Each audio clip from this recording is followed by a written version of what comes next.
Hello, everyone. You're listening to Digital Builder, a podcast brought to you by Autodesk, made for construction professionals who want to hear from those on the forefront of construction technology. If you're looking for conversations centered around where the industry is going, this podcast is for you. Each episode will feature a conversation with a construction industry leader. Together, we'll dig in on themes related to connected construction and discuss where the future of the construction industry is headed. Now let's get started. Hello, everyone, and welcome to episode 25 of Autodesk's Digital Builder podcast. I'm your host, Eric Thomas. This week, we are discussing the world of reality capture and site scanning, looking closely at the role this technology plays in the construction industry. To help tell the story, I'm joined by Kipp, Ivey, and Adam Settino. Kipp has a 20-plus year journey in construction technology and currently supports Faro Technologies as an applications business development manager. His industry experience ranges from the world of estimating, BIM applications, and 3D reality capture to the use of quadruped robotic solutions and much more. And Adam has been in the AEC industry for 17 years. He spent 7 in design as an architect and the last 10 working in construction as a director of VDC.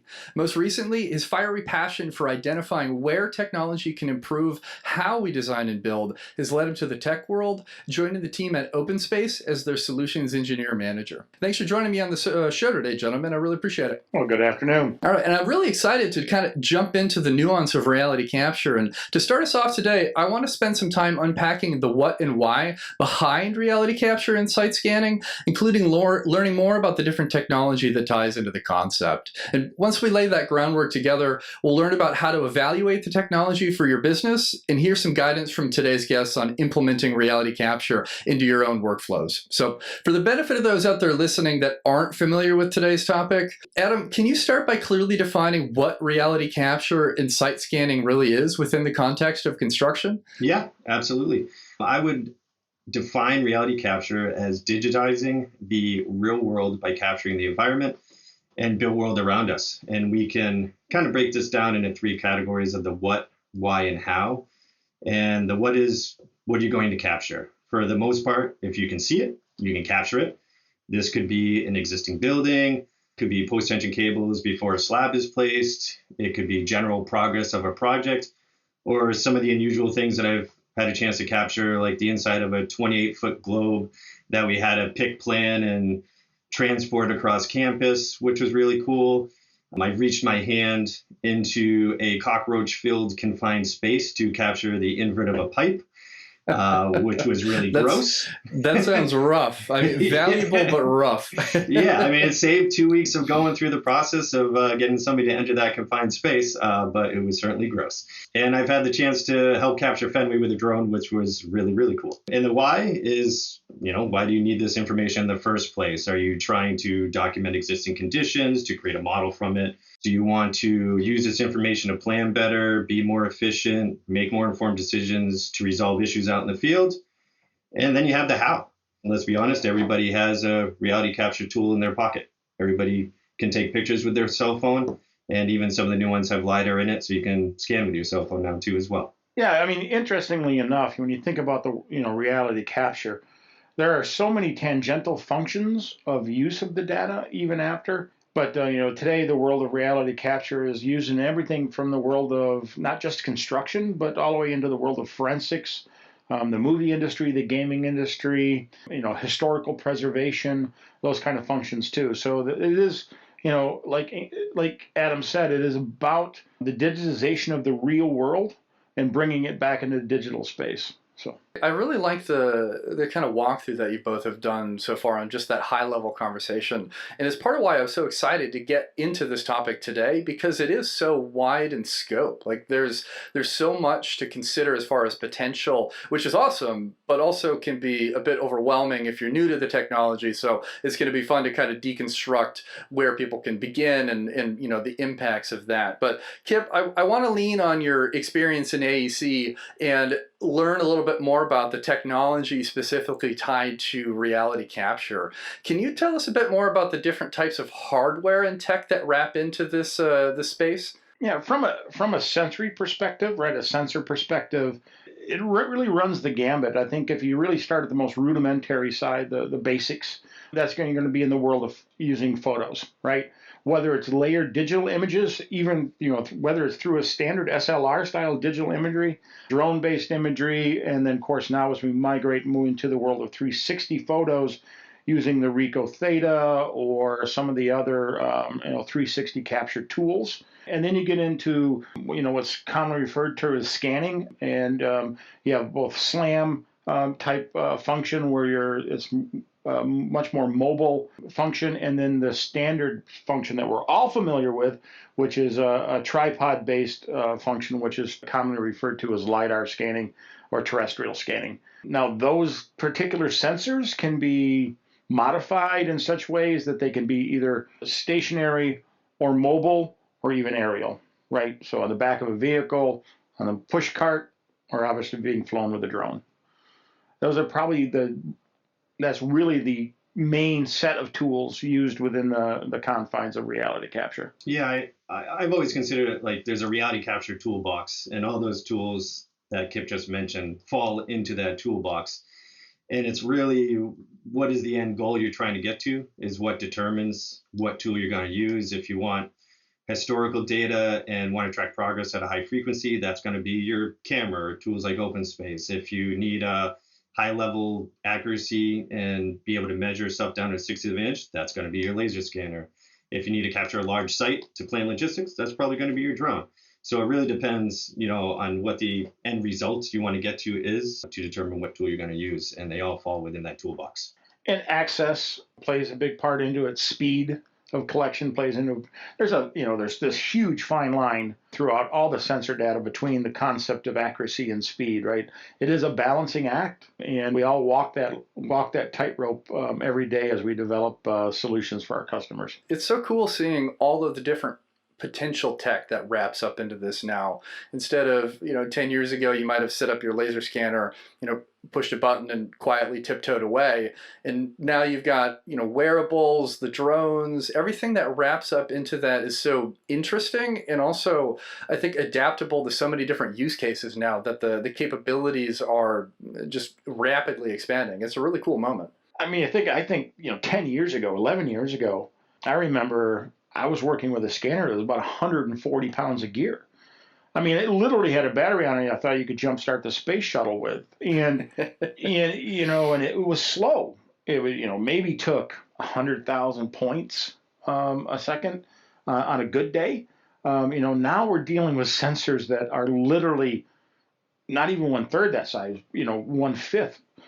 Yeah, and that iPhone example you mentioned a moment ago, that's come up a couple times on the show, and of course it depends on the level of accuracy that your expectations have as far as if you want to adopt that tool. But even if just a feel or to say, okay, like how do we interpret this data? Like, cool place to start, and I'm sure somebody on your project site has an iPhone 11 kicking around that you can give it a go with. Well, I mean, the way somebody asked me about that once, and I said, well, look, I would use an iPhone, that type of LiDAR collection, if I were going to go get a quotation for the countertops in my kitchen. But I would not use it to fabricate those countertops, right? That's kind of a layman's way to look at it. So I like that because you've got that baseline expectation of, okay, I have enough data to, make some decisions now. I understand the circumstance, whether it's your kitchen or something else, but not necessarily something you would want to send off and say, this is the exact spec down to the 0.5 millimeter and go build. You got to do another litmus test to make sure you've got the right data in their hands for that next step. But I think this leads into a nice segue into the next question I had. And Adam, I want to throw this one your direction. Are there any reality capture or site scanning myths or misconceptions that you come across regularly that we need to do away with before we get any further into today's conversation? Yeah, I've got a few I can bring up. One is that it takes too long. Photos, 360 images are quick, but even the tools that take more time to capture and process, I would argue, what takes longer? Does a few days or a week or two up front take longer than when there's issues in the field and you have delays because you got to redesign and refabricate? I mean, I have a good example of this where we were working on a building And the design team went through with their laser measure tool and measured floor to ceiling 8 feet, 8 feet, 8 feet. So they assumed it was a nice, flat, straight section. And as we started to demo this space, we realized something was wrong. And I got a call, hey, can we laser scan this place? Sure, we'll go do that. And what we found is the floor above and below, this was down on the bottom of an old building in Boston, sloped about 2 feet from one end to the other over 40 feet. And this was going to be a performance space with a dining hall with large ducts and tons of equipment. Sloping floors and ceilings don't work well for that. And what it turned out to be is that it was an old piano retail store on the level above, and they would deliver the pianos in the back and they would roll them up to the front. And that's why the floors were sloped. But had that building been scanned during design, we would have thought we screwed up when we did the capturing, but we would have dug into it, found out that was the actual case, taken care of into design. But instead, that caused a month or 2 months of delays because there was so much rework that had to be done. Another one is it has to be super accurate. Going back to what Kipp said with his kitchen counter, it really depends on the use. In some instances, that 16th inch accuracy with a laser scanner is what you need. In some instances, an inch or two with photogrammetry is just fine. Another misconception is too expensive. In some cases, there's some of the equipment is expensive, but there's others that aren't. And like I said, everybody's got a reality capture device in their pocket. And the final one would be that it's just for VDC. I love your point about it not being only for the VDC engineers. It's an important point because the technology has become more accessible, and it also gives everybody more data that they can now make decisions from, and everybody kind of benefits from that at the end of the day. So thank you for mentioning that. But with the first project with the pianos in the sloping floor, was it such a big space that if you were standing in it, you couldn't tell that it had that slope? But if somebody had thrown a handful of marbles on the floor, they would all skitter to one side? It was what it was. It was a bunch of office spaces. So you didn't really perceive it. There wasn't a long hallway. There wasn't a big area that you could really tell it was sloping from. So as you were going into little room to little room, it just seemed like a normal floor. It wasn't sloping enough where it was apparent in those small areas. But if there was a big long corridor, you probably would have noticed it because it sloped a lot over a pretty short span. Get in those scenarios, and that's where you really start to understand, you start thinking about, when you look about single point measurement, and because what we're talking about here is millions of measurements done in a period of time, right? When you start talking about single point measurement, I always make this statement, and some people, look at me like I'm crazy. But the problem with single point measurement, unless you measure where it's wrong, everything seems accurate. So, and you don't get that nuanced information sometimes just by doing single point measurement or single point collection. I like that context, and it just seems, if you think about it in that big picture, it'd be very easy to look at a very narrow segment of any project or any element. As like Adam said, the offices, since it was structured that way, you couldn't tell. If you had a big long hallway, you go, okay, that looks a little strange there. And so, having a piece of technology where you can step back and see that bigger picture and make meaningful decisions from it seems like a value add for a project, to say the least. You can't pick up a trade magazine today without seeing the word digital twin. You just can't. And everybody has a digital twin in their head, or what their concept of what digital twin is. And in my world, to me, it's a living, breathing document that can be appended over time, right? And it just happens to be a digital document. But you start looking at the tangential functions of reality capture, right? So we're talking about a floor that's sloping. Floor flatness is a prime example. I was in a building recently. It was just built probably within the last year, but it was a massive structure. But there was an 8-foot difference between N1 and N2, right? And there was going to be a situation, it was going to be a distribution center with a whole bunch of robotics running around. And obviously they couldn't have that. So they actually had to pour a secondary cap to get the area level. And the only reason they were able to, because they didn't check it with a laser scanner. They were just running dipsticks and doing cross sections and so forth. But it was such a massive structure. So that's that one tangential function, I think, of reality capture that is beyond the VDC side and actually into the world of operations and construction. So yeah, and it feels like you step into an element where you get to justify the cost of whatever equipment you're buying pretty quickly, because I can't imagine how much pouring the secondary cap ended up costing the customer at the end of the day versus spending whatever it would cost to buy appropriate laser scanning technology to have mitigated that problem. And that collection process is minutes. We're not talking days or weeks, right? The concept of reality capture allows us literally to do in minutes what used to take days, if not weeks. Yeah, I'm glad to hear the value add is pretty apparent for some of these things. And the real world examples, I think, are really beneficial as we kind of deconstruct what could be perceived as a complex element of technology. But Kipp, I want to build on something you shared a moment ago and look at the different stakeholders on a project. And if you look at, say, examples of general contractors or owners, actually out there leveraging reality capture on their projects right now, is there anything else that would be relevant to mention in that context? If you start at the beginning, right, the engineering level, now obviously you have to sometimes weigh the differences between, am I dealing in a retrofit situation or am I dealing in a new construction? The stakeholders in that function are, and usability of the data or how the data is being used is going to differentiate or change a little bit, and even some of the workflows may change.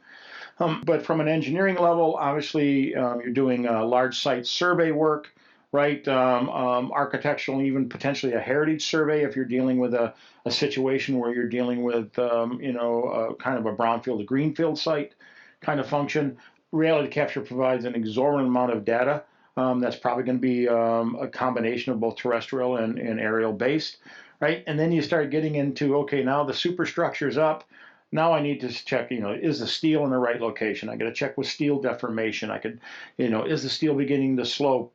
Does the steel slope once it's capped, right? Once the upper levels are floor, how does it settle, right? And then you start getting into the concept of scan to BIM, right? And that's going to work with across all, stakeholders within the confines of the structure, especially the MEP trades. And then you get into capturing the built conditions, so you can create the as-built drawings that are then turned over to the owner. And then sort of from there, the owner now has the ability to have this digital representation of both the internal, the guts of the building as it's been captured over time, as well as the external. And they have that for legacy information down the road for any type of retrofit down the road, or even from insurance functions and anything in between.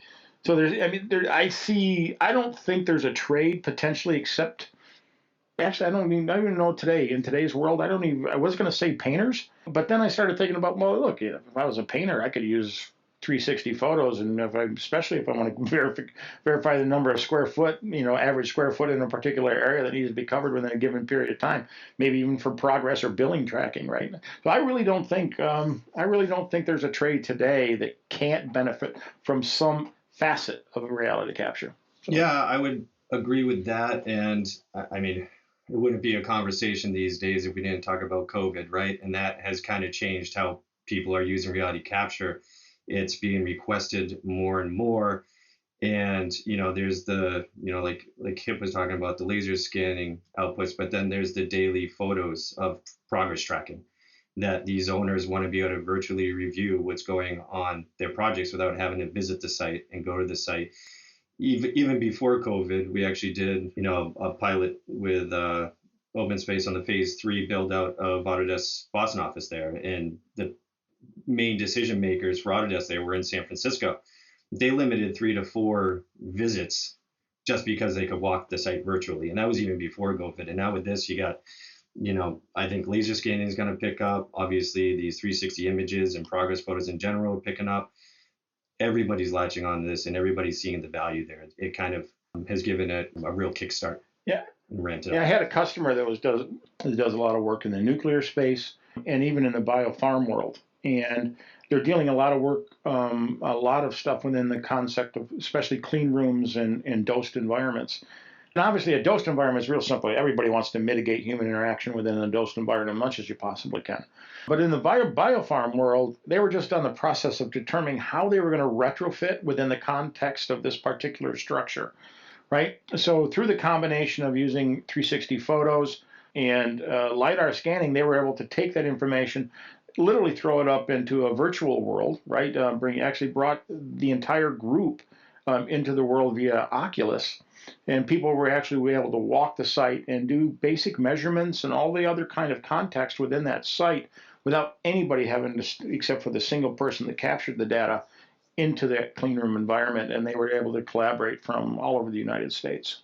Yeah, I think that the pandemic is everybody's sometimes tired of talking about it, but I think it's a really important element of this conversation specifically because we were getting to the point we're at today with some of these reality capture tools pre-pandemic. But it was a lever of change that accelerated that conversation at a rate that I don't think would have happened over the last 2 years if we weren't in the current environment that we're in. And not to diminish the stressors and challenges that everybody's still working through today, but there definitely is a silver lining from the rapid digitization of construction in a way that really improves everybody's workflows. It's changed the way we approach work to a degree. And granted, a construction company is not necessarily like a technology company who can go fully remote, never be in person ever again. There's always a hybrid element because we're building stuff, obviously. Yep. You got to get out and build the thing. Yeah, but I can't drive a nail from here, right? So with the advancements of robotics, maybe down the line, but we're not quite some there way yet. down the road, right? But it's I might be able to pick the hammer up, but that we can do. But it does bring me into my next question tied to just general digitization strategies and the importance of data. And I always like to make a point here where having a documented data strategy in today's construction environment is incredibly important. And it's often kind of fallen to the VDC team to manage data just because they're very familiar with technology. But data is largely everybody's responsibility in a project now. And I'm going to plug something that we recently released, and there's a recent episode that you should check out if you're interested in data strategies out there, appreciated listeners. But it's called the Harnessing the Data Advantage in Construction. And we worked with FMI Corporation to better understand the challenges everybody has with the consumption of data, the capturing of it, and then the actual leveraging of it. And we found an alarming number of companies don't have a data strategy in any formal way implemented. And it's a huge opportunity for massive improvements within an organization that people can control because they can control their own data to a really high degree. And so aside from that plug, coming back to today's conversation, I'd love to hear both of your thoughts on the increasing volume of data that we have and managing it within the context of reality capture and how it plays into data strategies. I've made the comment many, many times in previous talks or speeches that I've given that data is becoming the new oil, right? In many ways. And I don't mean that to be overly, complex. What I mean is think about, we talked just earlier on about where the sensors have come in 10 years. Think about what hard drives have done in 10 years. Right? I mean, 10 years ago, if I had bought a 2 terabyte hard drive, it would have cost me thousands of dollars. Now I can buy one for a couple $100. And not only is it a 2 terabyte hard drive, but it's a 2 terabyte solid state hard drive. So I don't have to worry about that little needle dropping. But it's still today, when you think about it, it amazes me as I go to these conferences and somebody says, well, what are you doing with all this data? Oh, we're shipping hard drives. And I'm like, you're kidding me. You're doing what? You're still mailing hard drives in today's world? The concept of the computing is in many ways now catching up to what we've all hoped it would do someday, and that is the ability to provide accessibility data on the fly. So I don't have to have the data on the computer anymore. I don't have to have the data on the computer that I'm even working on. We have a collaboration tools that allows us to place everything into the cloud, and you don't even have to have the data on the computer, and you can still pull measurements. You can still walk the job site. You can still virtual reality and do export files if you want. And so, many times when we talk about digitization strategy, it all starts with adoption and implementation, right? And then you get into, okay, do I need it for visualization? Do I need it for verification, right? But then it really comes down to what is the collaboration around that function? And that's all part of that digitization strategy. And the data manipulation that is required in today's digital world should be a paramount function when creating any digitization strategy. Yeah, pulling everything out of those silos, whether it's a separate platform or a hard drive that's in the mail that nobody can access until it arrives, it's such a critical element of just really making sure our workflows are seamless now when everything lives in that central location, and more importantly everybody has access to it in a way that they can consume it. It's an absolute game changer instead of being in an Excel doc in a folder that somebody that doesn't have access to or doesn't even know it's available. So many changes have come, and I was chuckling when you were talking about hard drive costs. I remember I was a bit of a computer nerd back in middle school and high school when I was younger, and I remember when an 8 GB hard drive came out and it was like $4,000. And I remember in the moment, I was like, gosh, if I could get an 8 GB hard drive, I would never need to buy a hard drive again for the rest of my life. And it's just such an interesting kind of look back at how it's changed as far as the volume and our ability to, capture it and store it and manage it. It's just it's a wild world. It's almost like that, one scene in Step Brothers when they make the bunk beds and they go, "Oh, we got so much room for so much. We can do so many more activities, right?" Once again, you start, when you start dating yourself to your vintage year. I remember my first computer didn't even have a hard drive, and I remember when I got a 100 MB hard drive. I'm like, oh my goodness, this is huge. I'm never going to fill it up, right? And then I got 32 colors, and I was like, oh my gosh, it's a game changer. So I'll go back to something I said at the beginning about the why, and these tools are, they're supposed to help the field teams. They're supposed to help them plan better. They're supposed to help them be more efficient and help them make more informed decisions to resolve those issues. And if your strategy isn't following that, then it might not be the right strategy. And every tech company out there says that their tool is the one that can make it finish ahead of schedule and under budget. And I'm sorry, but there isn't one single tool that can do that on its own. It's all these tools together, and it's not even the tools themselves. It's the people in the field and how they use them. If the people in the field know when the right time to use these tools is and what the value can bring, then these tools can play a huge role in helping with those whys. Yeah, I mean, education is key, right? And I think anybody listening today, do your research. But my grandfather used to tell me the most expensive tool, right, is the one you don't have in your toolbox. And when it comes to reality capture, that's true. What I mean by that is if you go into a job site thinking that you're going to get sub-millimeter accuracy through the use of photogrammetry, I got some bad news for you, right? You've got the wrong tool. If you think, right, that LiDAR scanning is the best tool for project documentation, especially progress documentation, I got some news for you, right? And so it's always about the right tool for the right job and understanding those nuances. And that's all going to start with education. Yeah, and I think that intentional approach, and listeners of the show hear me say intentionality all the time, so I apologize for burdening you all with that once again. But as you start adopting these tools and think about the data that you're capturing, if you're not being intentional at the start on what you actually want to do, you've made a bit of a stumble, because now you're just gathering just for the sake of gathering. And not to say that you're not going to be able to do something useful or actionable with that data, but especially if you're bringing in a new workflow or a new tool or marrying the two of those into a single moment, you really need to think about, what do I want to do? Because that decision will help you figure out how you're actually going to implement it and who you're going to roll it out to on the project, and every little nuance that gets you from the start to the finish line of making those decisions with that data that you now have. Absolutely. Reality capture is not a linear function. Right? It's just not. People think, oh, you just collect and you move it out and you're done. And I'm like, no, it is a circular function. You really need to understand, first of all, where you want the end potential to be, right? What is my result? And from there, what do I hope to gain? And from there, work backwards and figure out the appropriate tool to get you there. But, I believe reality capture circular in the fact that it's not only is it us taking the real world and moving into digital space, but there are tons of workflows where we're taking the digital space and moving it back into the real world for verification.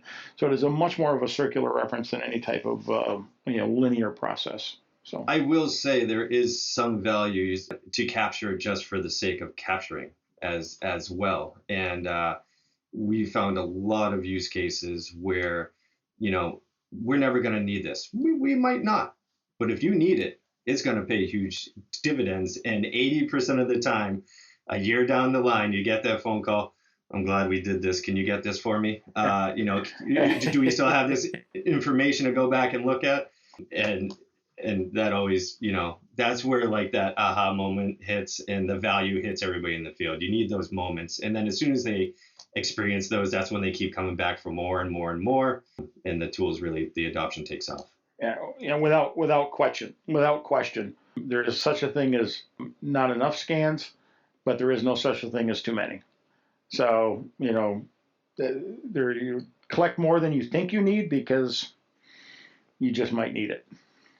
Truth. And it's another proof point for a very intentional approach to adopting digital twins on projects too, because now you've got, as Kipp alluded to earlier, this living, breathing digital document where you can really check out the nuance of what you've built and why, and go back and look at everything. And if it's put together in a way that's really consumable for your owner users at the end of the day, their O&M process is leagues better. Warranty claims are very much straightforward because all that data is there, instead of being handed a banker's box full of binders and CDs and saying all of your as-built data, it's there, but it doesn't change as the building and the space evolves either at that point too. If the guts of the digitization strategy, in collecting of that data is appropriate, what I mean, the grid system's appropriate and it's been surveyed and so forth and so on, and then it is potentially even permanent, it gives you the ability to come back to that area down the road.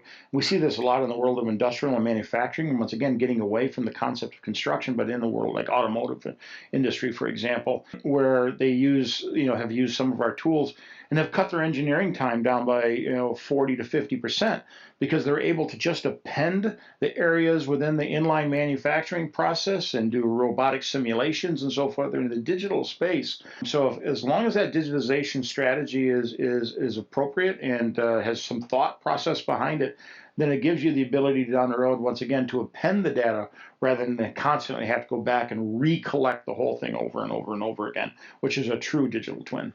So. It makes sense. And in the convergence of manufacturing and construction continues to be an ever increasingly spoken about topic. So there's a value add, because the overlap, as we streamline how we build, I think continues to be more and more prevalent. But I think we've got a really nice baseline now on what really reality capture is and the impact that it can have on how we build and collaborate on a project. But I think we can move to discussing the how our listeners should evaluate and select the right tech for their projects, and pair that insight with some guidance on actually getting out and implementing the technology. So Kipp, I've got a question I'd like to send your direction. Where should our listeners start when deciding which type of reality capture would be appropriate for their projects, and what's the evaluation criteria that they should be focusing on? Well, first thing first is obviously internally have a discussion about what do I want to get out of this reality capture tool. If it is a VDC team,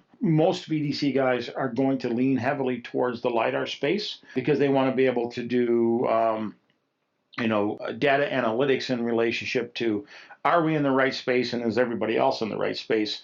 So they really need to look at what their goal is. And so if you're just somebody that's looking at photo documentation of progress tracking, if that's your goal, and to move that out into some of the great tools that are out there to allow me to do my RFIs and so forth and so on, and document those kind of photo information, then they're definitely going to start with the world of 360 photos.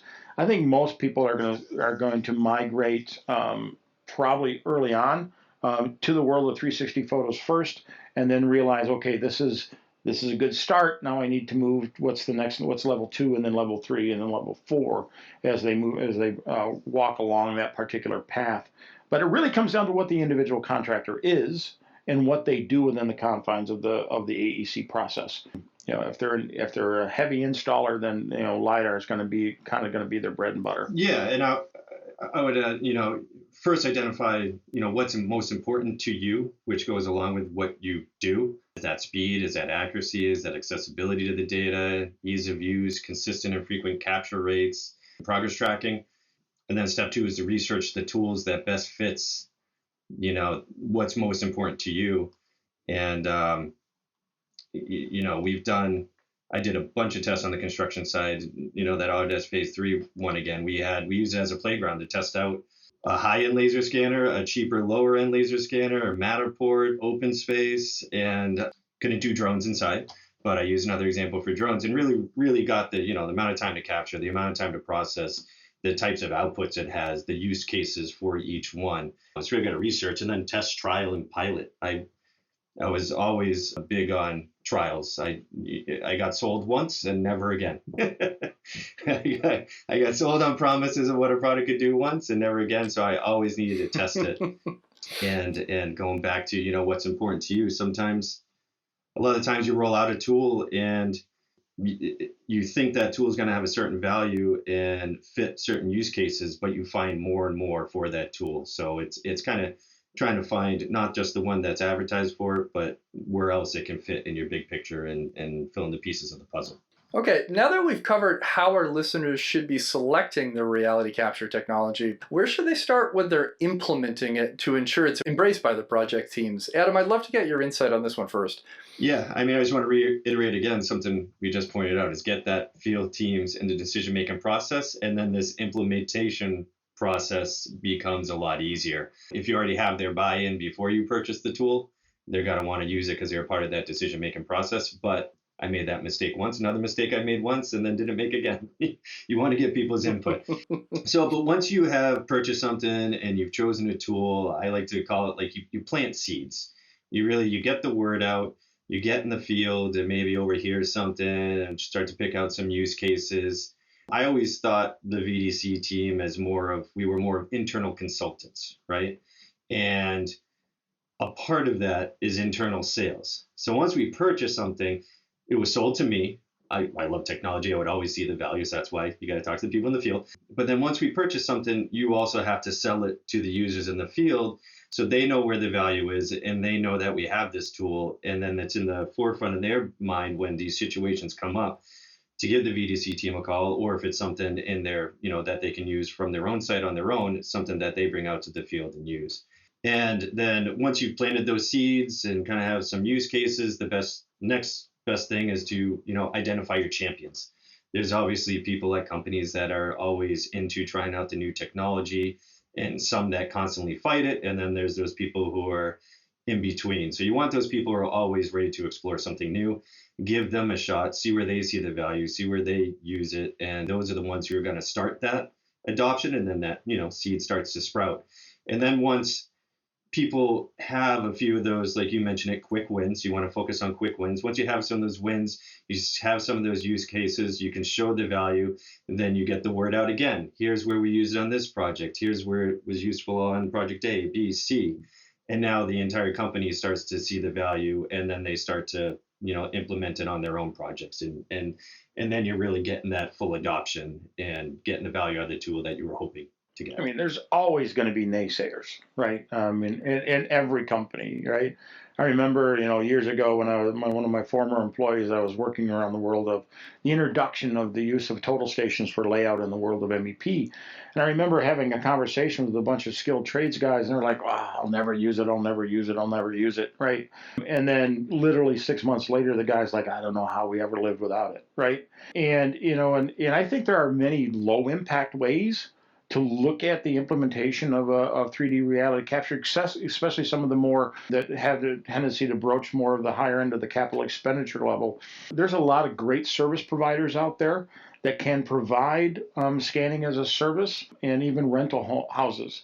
We have some amazing partners that rent our scanners every day. And it does give you the ability to touch, use, and consume, and at a very low impact function, so that you can, okay, this makes perfect sense for me now. We're just going to go ahead and buy our own kind of function. So that's another way to, to help drive implementation if you have somebody internally that just says, absolutely not. we don't see a value in that right now of having to put out the capital expenditure at this point. Those are the best ones, the ones who fight it the most, and you get that phone We've call. all had them. We've all had them, right? I get it now. They had that aha moment, and they're like, all right, I get it now. Oh, yeah. I think everybody listening and just even the three of us have had a couple as we go, okay, I shouldn't have been as, reluctant about X thing before we got into it. But, you got to make your case and build on it. But you both made some really great points. And I think just making sure that regardless of what technology you're adopting, if you're not trying to boil the ocean on day one, you're going to have a lot more approachable process to consider versus making a smaller choice and saying, okay, within this aspect that we can control entirely, let's build our proof case. Let's see how it works. Let's see how it goes. We have our case study now if it goes well to show to everybody else, and then we widen that scope. It's like if you decide you're going to do a data strategy and change the way you capture and standardize data across your entire organization on Tuesday, everybody's going to freak out because that's a massive undertaking to consider, especially for a large organization. But if you narrow that down a bit, you've got something more consumable and you get your quick wins, the aha moments start coming, and hopefully you've got, reality capture on all of your projects in 2 to 3, 6 months, whatever it ends up taking. Here's a painful story. I had a client that had bought a pre-manufactured engineered piping system and bought it based upon the BIM drawings that were produced. All the prefabrication was done, shipped to site. They start to install it, and stuff doesn't fit.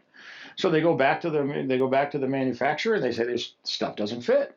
That manufacturer happened to have some scanning technology in their toolbox. So they went down, they scanned the site, and they said, well, okay, let's show you why it doesn't fit. This pump's in the wrong place. That pump's in the wrong place. This wasn't even on the drawings, right? And he said, nothing that you gave us matches what you actually physically installed. Hence, it doesn't fit. And now that individual company is now a customer because all of a sudden that was their aha moment, right? And they said, okay, we get it now. I mean, we've all been in BIM meetings for a year where we fight for every square inch above that ceiling space, and then we send guys out with tape measure to install it, and then we wonder why it doesn't fit. So, Eric, just to go off something you said earlier that made me think about this is you kind of talked about systematically rolling things out, and that's a big one too. You're not going to purchase all these at one time and throw them at the wall. There is such thing as technology fatigue, and if you're constantly throwing something out there, people aren't going to want to adopt it and learn another tool. Oh, you got another one, you got another one. So start with the biggest bang for the buck. What's going to give you the most value right away. Roll that out, get that adoption, get that implementation, then you get the next one in the loop and start gaining adoption on that one. And you just don't want to, throw everything at everybody at once. And they're like, and if you're a manager and you have to be cognizant of that, a lot of these young kids that were coming into trades, and I'm glad they're coming in, a lot of them have, happy ears and happy eyes when it comes to technology. What I mean by that, they say they see the shiny new tool and they're like, oh my gosh, right? But there's nothing worse than buying a tool and not using it. As an owner, that was the greatest pain in my side when I was buying something and then sitting there and watching it collect dust. It just drove me insane. I think the big point here, though, is use shiny new toy syndrome or whatever you want to frame it as very intentionally. If you have a team that does get excited about technology, you don't want to throw everything at them every single day because there's too many things to consider. But if they get excited when you bring something new to the table that has value, be very intentional about how you do that because you don't get fatigue. And then those that are excited hopefully we'll be able to work with those that either are a little more hesitant or aren't as tech savvy to kind of bring them along and help them get up to speed with whatever new workflow you're working on.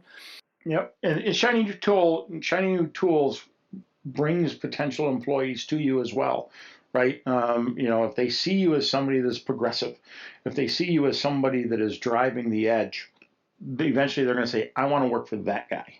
Right? Or they're going to say, I want to go back to their employer and say, we need to be more like them. And, there is a fine balance there without question.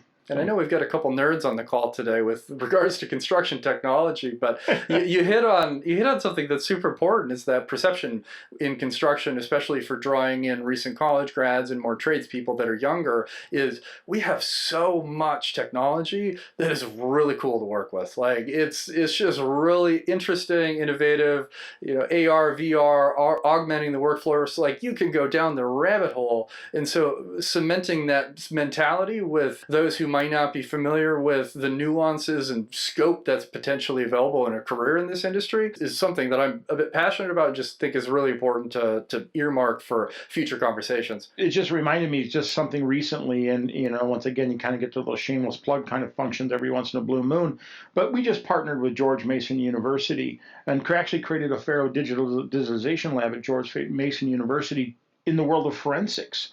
Right, and the use of 3D LiDAR scanning in the world of criminal forensics.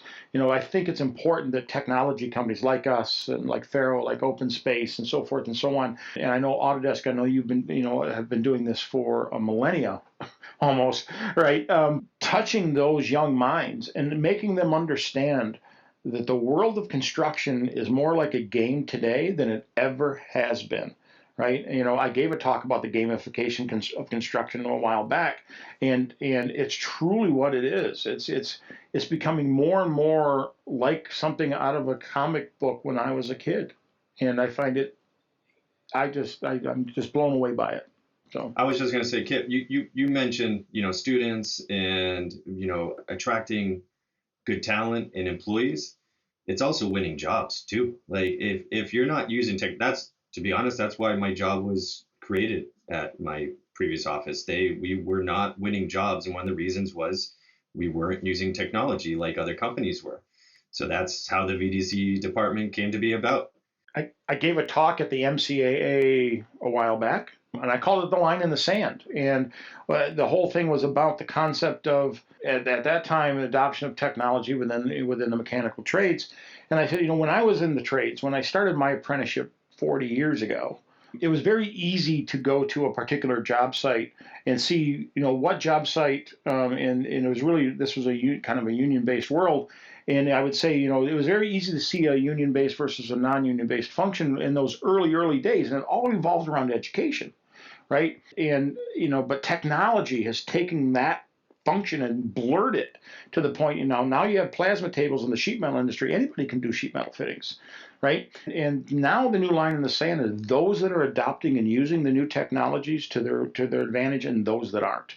That's the new line in the sand today. Yeah, it's important. Adam, I chuckled when you were talking about the how do we win new jobs. The former proposal manager and me, we would have been best friends, because it's like, give me your betterments. Like, what are we bringing to the table as an organization that the competition isn't doing, or we're doing better or more innovative? And you really have to tell that narrative in any proposal that you're putting together, as far as the technology you're using, the impacts it's going to have to the owner, and of course now we're in the world of digital twins. So if you really have your tech stack dialed and you've got a great relationship with the owner, especially, you're able to bring so much more to the table, and technology plays such a huge role in that early stage conversation as it does when you're out actually on site building. All right, so I think it's time to pull out our crystal ball again this week and consider what's coming next in the world of construction technology. And I'm all ears for your predictions, both Kipp and Adam. I'm eager to hear, what do you think reality capture is going to look like in the future? And then also, if there's any other tech you're just really geeking out about, I'd love to hear about that too. Kipp, how about we start with you? Where are we heading in the eyes of Kipp Ivey?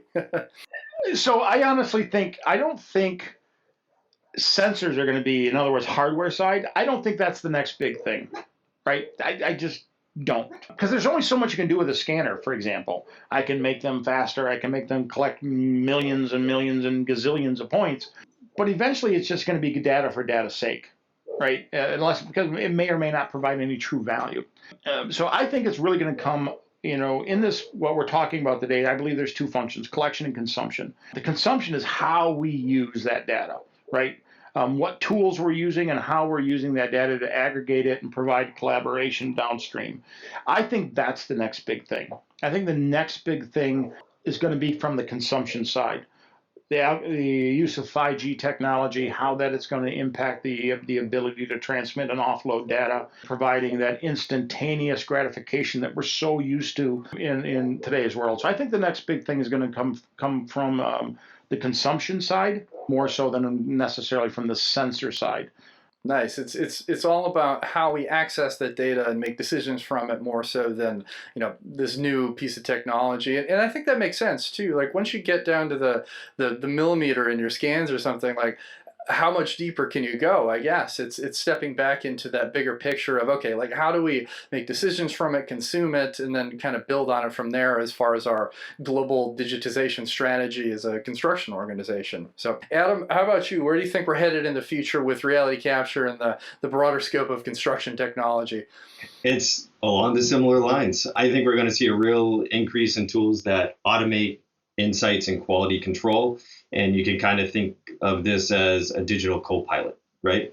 And one of the reasons I joined the team here at Openspace, I evaluated, software for 8-9 years.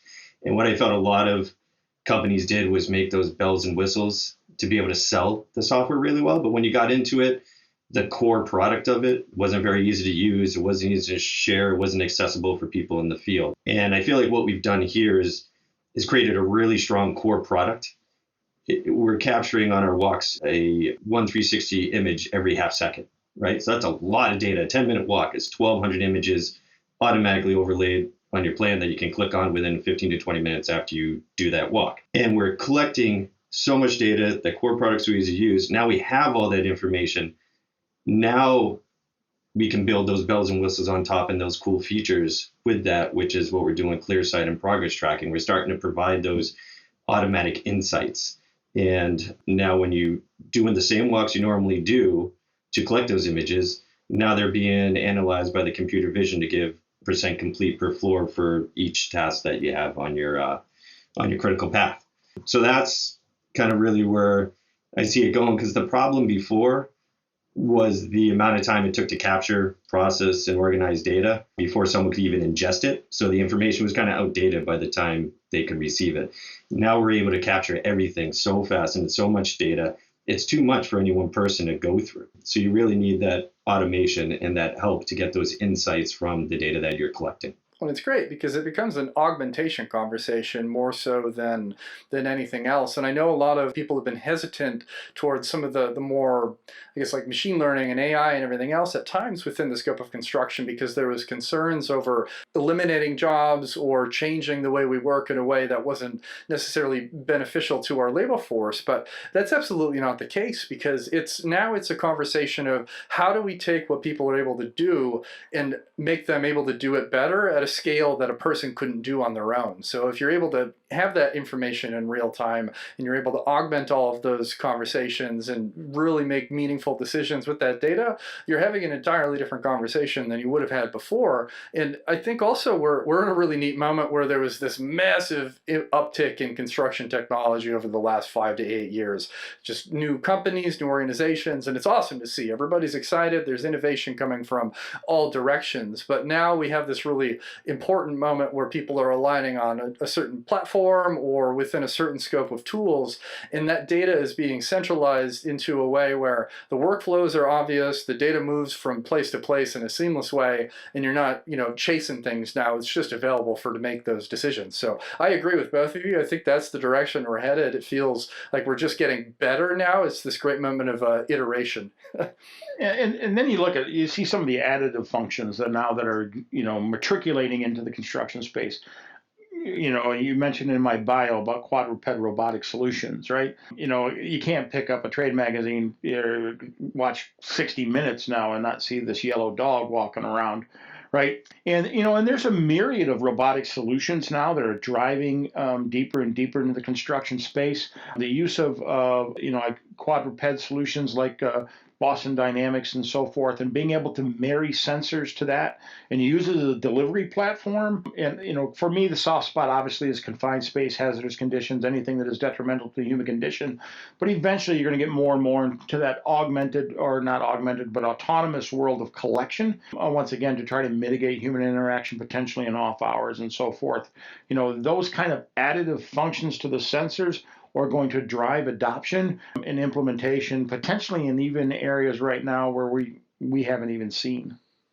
So everybody out there listening, it sounds like you should be excited about the uptick in reality capture out in the ecosystem of construction, and it feels like there's some cool stuff in the works. So I'm super excited to see where this goes, and very sincerely appreciative of the kind of debrief that we've gotten on the what, why, and of course the how. And I'd like to wrap our show. All of our listeners are very familiar with this question I ask all of our guests, and it's a fun one to see the range of responses that we get. So what is one tool that each of you will carry in your toolbox no matter what type of project you're working on?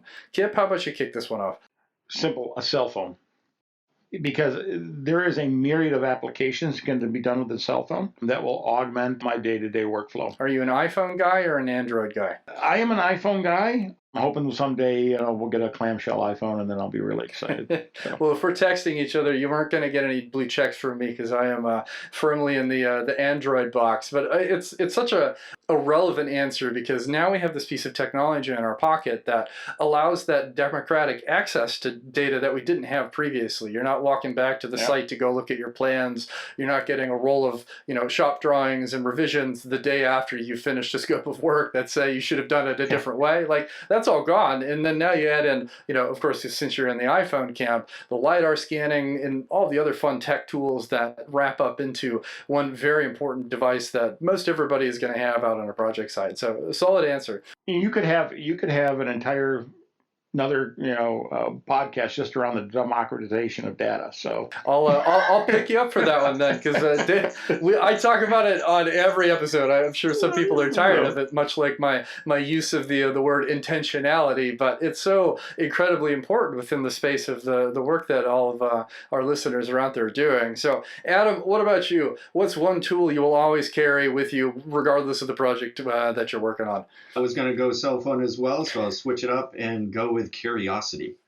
Yep. Asking really meaningful questions about why with the intention of making improvements is great. And always finding ways to step outside of that box of, well, we've always done it this way, so we should always do it this way moving forward. And with the advent of technology and the ability to streamline all the workflows we're doing in construction or within any other ecosystem of the digitized world that we live in now, it's all incredibly important. So 2 cell phones sounds like we're all on the same path there. Adam, are you an Android guy or an iPhone guy? Where do you fall in?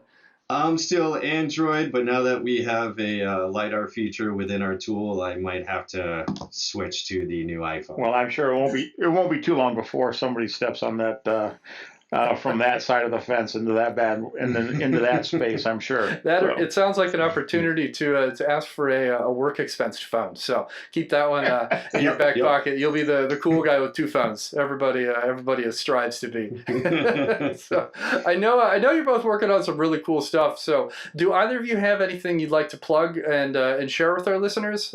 Kipp, how about you go start first? One thing I think I'm really excited about coming in 2022 is hopefully the return to the trade show environment. The ability to get out and actually engage again, something that I'm hoping this latest variant doesn't kill, because we've got a busy January, whether it be from World of Concrete all the way through Geo Week and SPAR, and so forth. So we're really excited as an organization to introduce hopefully some new products coming down the pike, as well as getting out to see our customers and clients again. I can relate to you on that one, and my hope for 2022 is at some point to do some form of a in-person podcast, whether it's at an event or in a studio with guests in real life instead of in the ether of the internet. It'd just be a lot of fun to be in person again. So Adam, how about you? Anything in the pipe that you'd like to share, or opportunities coming up that you think our listeners would be interested in? Yeah, we have a lot of cool stuff coming up on the roadmap, but probably the easiest thing to do if you want to learn more and hear from our customers' mouth, we just had our first conference called Openspace Waypoint. So if anybody wants to learn more, they can, a good one to search is Openspace Waypoint Felix, like Felix the cat. And that's a good video. And that will also bring up some of the other ones as well. And you can hear what we're doing with, 360 captures, progress tracking and ClearSight, and some of the other new tools that are coming down the pike on on the roadmap. In January, we also got a promotion coming where if anyone spends $5,000 on Openspace, they get a free Insta360 camera. If anyone spends $10,000, gets a free Ricoh Z1 high-res camera. People always like free stuff. And going to what Kipp said with conferences, we'll be at the MEP Innovation in Tampa on January 24th to 26th. If anybody would like to meet somebody from Openspace in person. Nice. Well, it sounds like there is a lot of cool info to get if you found this interesting and want to go one click deeper, and also a way to get some cool tech and jump straight into the world of reality capture. So I appreciate both of you sharing all of that. If our listeners want to connect with either of you directly, what's the best way for them to do so? It's kipp.ivey@faro.com. Always go to www.faro.com, or feel free to reach out to me on LinkedIn. I'm a pretty open book when it comes to this kind of thing. Perfect. Well, it sounds like Kipp is ready to get your emails in. You should go find him on LinkedIn. Adam, how about you? Any ideal ways for people to get in touch with you if they've got any questions for you? Same, pretty open here. It's LinkedIn, and my email is adam@openspace.ai. All right. I don't do Twitter or Instagram or anything like that. So those are the two places you can find me. Perfect. Well, it's time for everybody to start sending those emails, and of course, if be in touch. They're ready for your emails. Everybody wants them. TikTok coming soon. Yeah. No. Right. Well, for those still out there listening, thanks for taking the time to join us on this episode of Autodesk Digital Builder Podcast. If you've got any questions or want to suggest a guest for a future episode, reach out to me on LinkedIn or via Twitter at builder_digital. And if you're enjoying our show, please rate us on Apple Podcasts or your favorite podcast player. All you have to do is open the app, find Digital Builder, and select the number of stars that you think we deserve. It's super easy and makes a real difference for our team as we produce the show. And of course, you can always like, subscribe to, or share this episode if you enjoyed it. And on that final note, goodbye. You've been listening to Digital Builder. To ensure that you never miss an episode, subscribe to the show in your favorite podcast player. If you're listening with Apple Podcasts, we'd love for you to give a quick rating of the show. Simply tap the number of stars you think the podcast deserves, and then you're done. Thank you so much for listening. Until next time.